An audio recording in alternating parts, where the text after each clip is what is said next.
బిడ్డలకు అన్నదమ్ములందరికీ పాత్రికేయ మిత్రులకు పేరు పేరున అందరికీ హృదయపూర్వకంగా నమస్కారాలు. మీ ఓపికకు చాలా ఓపికగా కొద్దిగా ఉడకపోస్తుంటే కూడా చాలా ఓపికగా కూర్చున్నారు. మీ అందరికీ కూడా ధన్యవాదాలు. నాకు బాగా నచ్చింది ఏంటంటే మల్లన్న మాట్లాడుతుంటే లొల్లి పెట్టి మా ఎమ్మెల్యే పేరు చెప్పలేదంటే మా ఎమ్మెల్యే పేరు చెప్పలేదని లొల్లి పెట్టిన మా ఆడబిడ్డలందరికీ కూడా ప్రత్యేక నమస్కారం. నేను మాట్లాడినప్పుడు జర లొల్లి పెట్టకూరి అందరి పేర్లు చెప్పిన అందరినీ కవర్ చేసిన. ఇప్పుడు మీ అందరికి తెలుసు ఎన్నికల రణరంగంలో దిగినాం. మన ముఖ్యమంత్రి రేవంత్ రెడ్డి చేవేళ్లలో ఒక మీటింగ్ పెట్టిండు.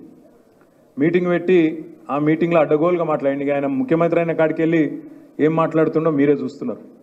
ఏమంటాడు?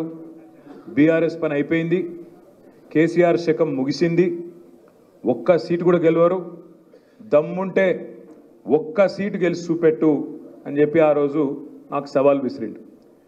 నేనేమన్నా ఉన్న 17 సీట్లు ఉన్నాయి, ఉండేటి ఉంటాయి, నడిచేది నడుస్తుంది. రేవంత్ రెడ్డి నువ్వు చాలా పెద్ద గొప్పనివి కదా, పెద్ద తురుంకాను కదా, ఒక పని చేద్దాం, ఒక్క సీటు కూడా గెలవరన్నావు కదా, అక్కడ ఇక్కడ ఎందుకురా పోయి సప్పుడేక నీ మల్కాజ్గిరి సీటు ఉంది కదా, నువ్వు కొడంగల్ ఎమ్మెల్యేకి రాజీనామా చేయి, నేను సిరిసిల్ల ఎమ్మెల్యేకి రాజీనామా చేస్తా, ఇద్దరం మల్కాజ్గిరిలో తెలుసుకుందాం రా దమ్ముంటే అన్న. కూయి లేదు కాయి లేదు. అప్పటి నుంచి మళ్ళీ నోరు మూసుకున్నాడంటే మళ్ళా దాని గురించి మాట్లాడతలేడు. ఎందుకంటే ఆయనకు తెలుసు 5 ఏళ్ళు మల్కాజ్గిరిలో చేసిన ఒక్క పని లేదు, తిరిగిన ఒక్క కాలనీ లేదు, కనీసం ఎన్నడూ కూడా పలకరించిన పాపాన పోలేదు ఆనాడు పార్లమెంట్ సభ్యుడిగా రేవంత్ రెడ్డి. అందుకే ఆయనకు తెలుసు ఆయన వీక్ స్పాట్ మీద కొట్టిర్రు. అమ్మ వీళ్ళు మల్కాజ్గిరిలో 7 గెలిచిండ్రు, దబ్బన గట్టిగా ఆయనతో నేనేమన్నా టెంప్ట్ అయిపోతే ఈ బలుగుతుంది, ఉన్నది పోతుంది, మొత్తం ఉన్న పదవి పోతుంది, ఆయనతో మల్కాజ్గిరి వీక్తుంది అని చెప్పి భయపడి కనీసం నోరు కూడా మెదపలేదు. ఈ మాట ఎందుకు చెప్తున్నా అంటే ఒక గది మల్కాజ్గిరిలో బీఆర్ఎస్ పవరు, గది మన సత్తా. ముఖ్యమంత్రే భయపడుతున్నాడు ఇవాళ. ముఖ్యమంత్రే ఇవాళ రేవంత్ రెడ్డి ముఖ్యమంత్రి గంత పెద్ద పదవులుండి కూడా మల్కాజ్గిరిలో నిలుస్తుందాం దా చూసుకుందామంటే మేమే బెబ్బెబ్బే. రేవంత్ రెడ్డి గారు ఇంకా టైం ఉంది. ఏప్రిల్ 18 నామినేషన్లు. నేను మళ్ళీ వచ్చానని బతిమలాడుకుంటా.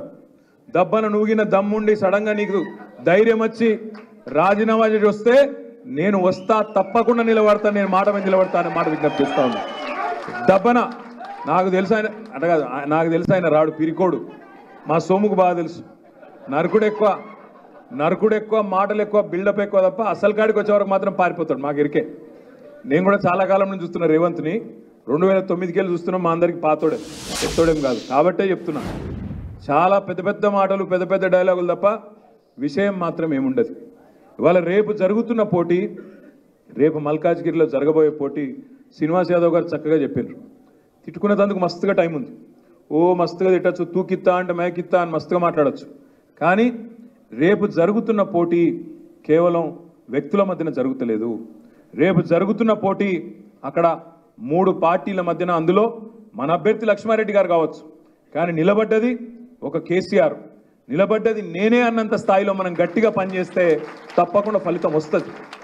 ఏం మెజారిటీలు ఇచ్చారు మీరు మొన్న నాకు అర్థం కాదు. అసెంబ్లీలో తుఫాన్ చేసిండ్రు మీరు మల్కాజ్గిరిలో.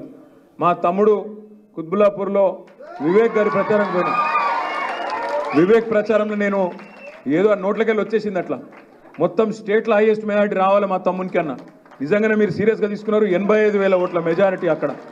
ఇక మా కృష్ణారావు అన్న నేను ఈ మాట అన్న ప్రతిసారి ఆగాగాగాలి. కృష్ణారావు అన్న పంచాయతీ చెప్తా మీకు. కృష్ణారావు అన్న పంచాయతీ ఏంటంటే, అన్న వివేక్ ఓట్లు ఎక్కువ వచ్చినాయి, పర్సెంటేజ్ నాకు ఎక్కువ వచ్చింది కుకట్పల్లిలో అని కృష్ణారావు అన్న. ఈడ 85,000 ఓట్లు, ఆడనేమో 72,000 ఓట్లు. మా మరి రాజశేఖర్ రెడ్డి అన్నకు ఎంత 50